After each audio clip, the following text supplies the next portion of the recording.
Halo, selamat pagi semuanya. Kali ini kita akan mempelajari tentang kesetaraan laki-laki dan perempuan. Pada usia remaja, seseorang mengalami pertumbuhan jasmaniah dan rohaniah yang sangat besar. Mereka mengalami adanya dorongan-dorongan dan daya-daya tertentu dalam dirinya, khususnya daya tarik terhadap lawan jenisnya. Daya tarik terhadap lawan jenis ini sering belum disadari secara penuh oleh para remaja sebagai hal yang luhur, indah, wajar, dan manusiawi. Ketidaktahuan dan ketidaksadaran akan adanya dorongan dan daya tarik terhadap lawan jenis ini dapat menyebabkan remaja tidak pandai menempatkan diri dalam pergaulan antar jenis. Bahkan pergaulan antar jenis di kalangan para remaja sering menyimpang. Karena itulah, para remaja memerlukan bimbingan agar mereka memiliki pengetahuan dan kesadaran yang memadai tentang hakikat kepriaan dan kewanitaan serta daya tarik terhadap lawan jenisnya. Dengan demikian, para remaja dapat menghargai dirinya sendiri dan lawan jenisnya sebagai ciptaan Tuhan yang indah, luhur, dan suci. Dalam pembahasan ini, peserta didik akan diajak untuk menyadari bahwa laki-laki dan perempuan diciptakan semartabat dan sederajat. Oke, mari kita lihat video berikut ini. Pria dan wanita sama-sama manusia. Waktu camping, Salman masak. Sama sebagian siswa, Salman dianggap mengambil kerjaan perempuan. Lain halnya dengan Silmi. Ia angkut-angkut barang dan mendirikan tenda. Sama cowok dilarang, katanya itu kerjaan laki-laki. Kadang kita bingung antara laki-laki dan perempuan, mana yang kodrat, mana yang budaya. Nah, untuk membedakan keduanya, ada cara yang mudah. Coba cek aja. Jika berlaku di semua tempat dan waktu, itu kodrat. Sesuatu yang gak berubah, udah dari sananya. Misalnya, perempuan itu kodratnya melahirkan. Cek, apakah dulu dan sekarang perempuan melahirkan? Ya. Apakah di Aceh sampai Papua perempuan melahirkan? Ya iyalah. Berarti benar, melahirkan itu kodrat. Sekarang coba yang ini. Perempuan itu kodratnya cuma ngerjain kerjaan dapur. Coba cek, apakah semua perempuan di semua tempat tugasnya cuma memasak di dapur? Ternyata di Aceh perempuan yang kerja di ladang. Bahkan sebagian suku Minang, perempuanlah yang jadi pemimpin keluarga atau marga. Sekarang cek lagi, apakah sejak dulu perempuan cuma kerja dapur? Dulu ada juga ratu-ratu yang memimpin, seperti Ratu Elizabeth di Inggris atau Sid Al-Mulk di Mesir. Ada juga perempuan yang bertempur di medan perang seperti Cut Nyak-Dien. Jadi, itu bukan kodrat, tapi budaya. Yang namanya budaya, beda tempat bisa beda budaya. Beda waktu, bisa berubah pula budayanya. Karena kesalahan kita tentang kodrat dan budaya, sebagian kita suka terjebak sikap berikut. 1. Melecehkan atau menganggap rendah. Zaman dulu ada yang menganggap perempuan itu objek, bahkan barang yang bisa diwariskan. Zaman sekarang tindakan melecehkan bisa beragam, dari mulai bersuit-suit menggoda sampai tindakan asusila. Pornografi termasuk tindakan pelecehan, karena menganggap perempuan sebagai objek aja. Menolak pornografi berarti kita menghormati semua perempuan termasuk ibu, saudari, bahkan pasanganmu. 2. Diskriminasi. Membeda-bedakan. Dulu perempuan gak boleh sekolah, tugasnya cuma di rumah. Padahal perempuan ketika menjadi ibu, dia jadi sekolah pertama bagi anaknya. Gak adil juga kalau perempuan gak boleh pinter atau berpendidikan. 3. Intimidasi, alias mengancam dan menindas. Menggunakan kekuatan fisik untuk mengancam dan memaksa perempuan menuruti keinginan laki-laki. Nah, kalau sampai tindakan ini melukai, hati-hati, bisa jadi tindakan pidana. Tapi perilaku di atas bukan cuma pada perempuan. Kadang laki-laki juga sering diperlakukan tidak adil. Misalnya, 1. Didiamkan. Kadang perempuan mendiamkan laki-laki, sampai laki-laki bingung. Apalagi kalau sudah diberi jawaban, terserah, jadi serba salah. 2. tidak dihargai. Laki-laki kadang suka berkorban dan ingin jadi pahlawan, tapi ternyata pengorbanannya nggak dihargai. Buat laki-laki, itu gondok banget. 3. Dicurigai. Kadang perempuan curiga berlebihan, dimata-matai, padahal laki-laki lebih senang diakui, dikasih kepercayaan, dan tanggung jawab. Tapi 3 hal di atas itu bisa juga terjadi sebaliknya oleh laki-laki pada perempuan.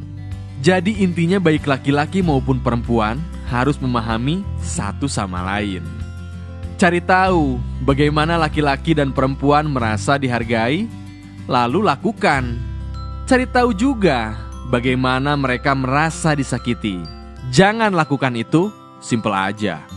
Pahami, memang ada perbedaan laki-laki dan perempuan secara biologis dan hormon yang mungkin memengaruhi emosi. Memang beda, tapi jangan dibeda-bedakan. Laki-laki dan perempuan adalah sama-sama manusia yang senang dihargai, yang saling melengkapi.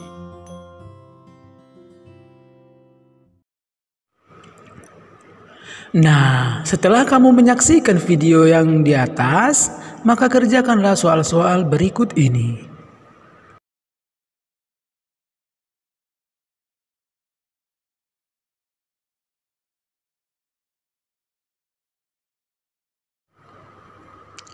Siswa-siswiku yang baik, mari kita bandingkan dengan teks kitab suci berikut ini.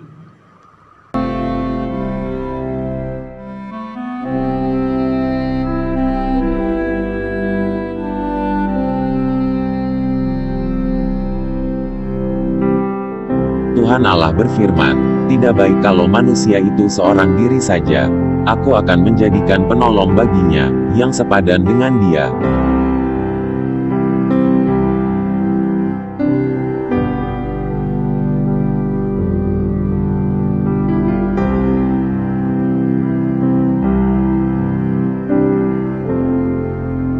Lalu Tuhan Allah membentuk dari tanah segala binatang hutan dan segala burung di udara.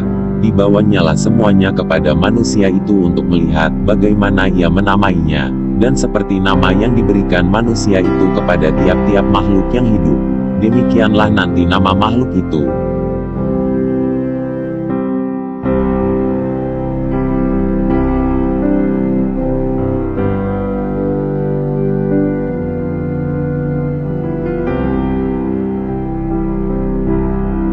Manusia itu memberi nama kepada segala ternak, kepada burung-burung di udara dan kepada segala binatang hutan, tapi baginya sendiri ia tidak menjumpai penolong yang sepadan dengan dia.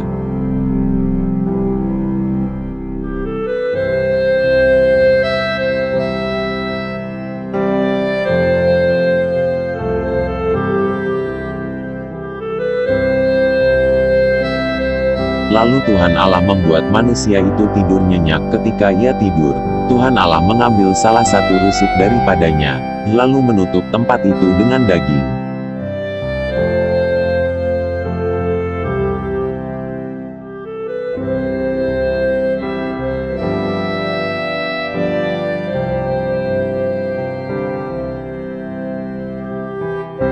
Dan dari rusuk yang diambil Tuhan Allah dari manusia itu, dibangunnyalah seorang perempuan, lalu dibawanya kepada manusia itu.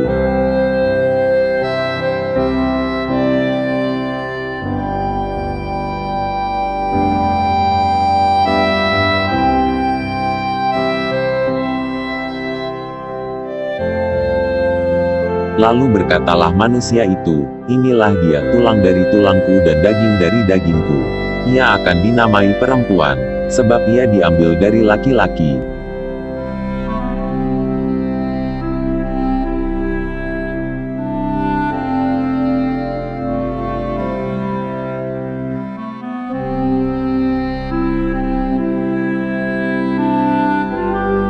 Sebab itu seorang laki-laki akan meninggalkan ayahnya dan ibunya dan bersatu dengan istrinya, sehingga keduanya menjadi satu daging.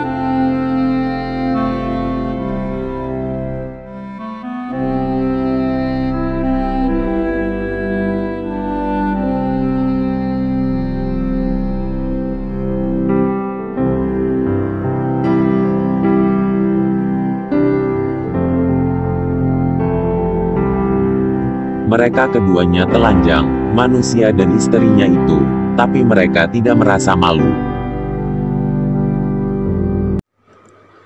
Dari teks yang baru kamu saksikan, kerjakanlah latihan berikut ini.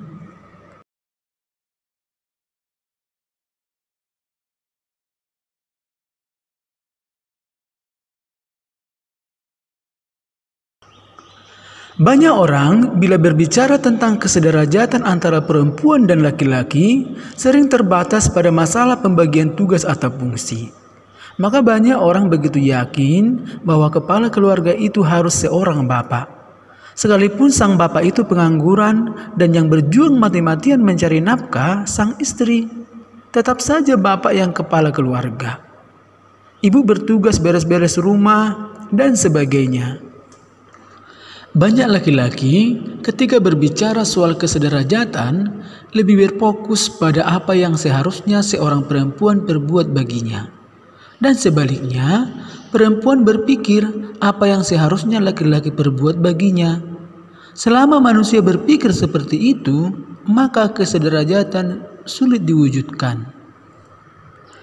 Kesederajatan akan terwujud bila orang berpikir secara baru. Pikiran baru itu adalah ketika laki-laki mampu berkata, "Perempuan diciptakan Tuhan sebagai penolong saya. Berarti perempuan itu adalah bukti cinta Tuhan pada saya. Tuhan menghendaki saya berkembang lewat bantuan Dia, maka saya akan menghormati dan melakukan apapun yang terbaik bagi Dia.